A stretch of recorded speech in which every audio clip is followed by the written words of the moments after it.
Ciao a tutti, avete fame? Non guardate il video allora.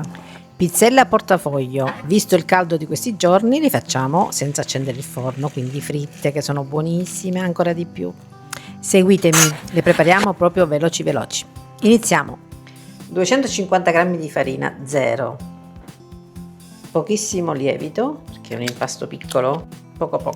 8 grammi sono sufficienti. Acqua, 200 grammi. La lasciamo un po' indietro perché potrebbe non servire tutta. Mezzo cucchiaino di zucchero e un cucchiaino di sale.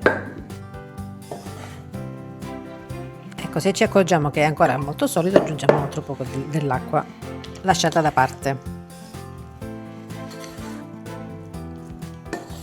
Ora possiamo continuare con il cucchiaio tranquillamente, ma è meglio con le mani, preferisco.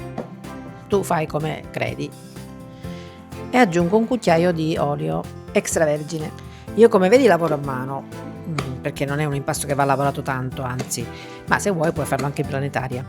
Quindi, ricapitolando, abbiamo messo 250 g di farina zero, 200 g di acqua, 8 g di lievito, mezzo cucchiaino di zucchero, un cucchiaino di sale e un cucchiaio d'olio extravergine di oliva. Teniamo questo impasto ruvido, lo mettiamo a lievitare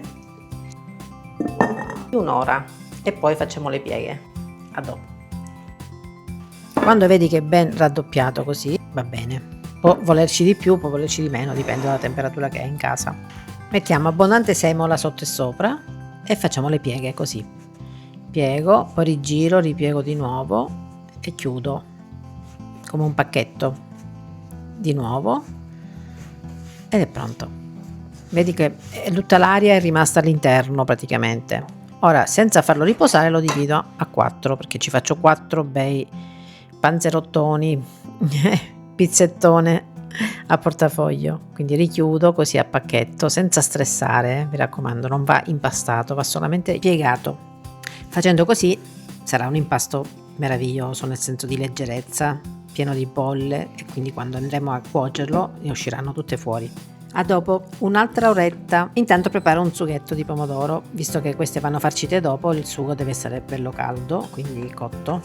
Quindi metto olio, aglio, basilico, sugo di pomodoro, naturalmente polpa e sale e lascio cuocere per qualche minuto. Mozzarella di bufala, 250 grammi, li metto però a perdere un po' di acqua nella carta. Sono cresciuti, quindi li possiamo stendere, vedi? Stendiamo sempre con semola, farina di semola, ma quasi quasi le faccio con le mani. Sì, meglio con le mani. Così non verranno stressati, non verranno schiacciati le bolle e rimarranno tutte lì. Anche perché quando sono ben cresciuti i panetti sarà facilissimo.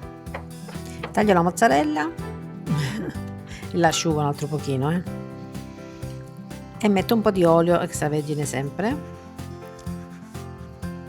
massaggio così e piego, così rimarranno aperte, baciati praticamente, così rimarranno separati.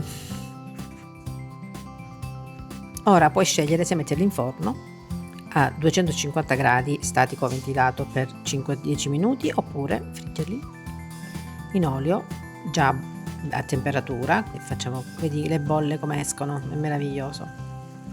Io mi incanto quando faccio questo impasto sia nel forno che sulla padella.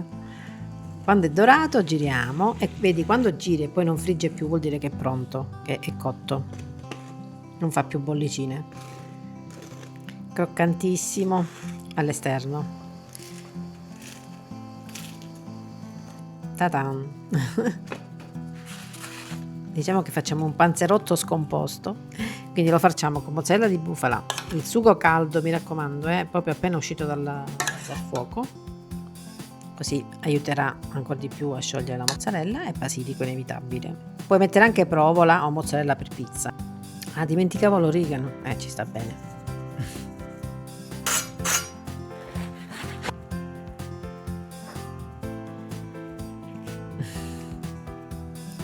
È qualcosa di indescrivibile, cioè io ne vado ghiotta, si vede. Naturalmente questo è un esempio di farcia, poi puoi mettere quello che vuoi, anche a freddo.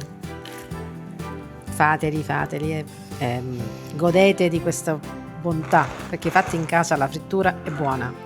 Pochi pezzi, va benissimo. Baci baci, alla prossima. Ciao ciao.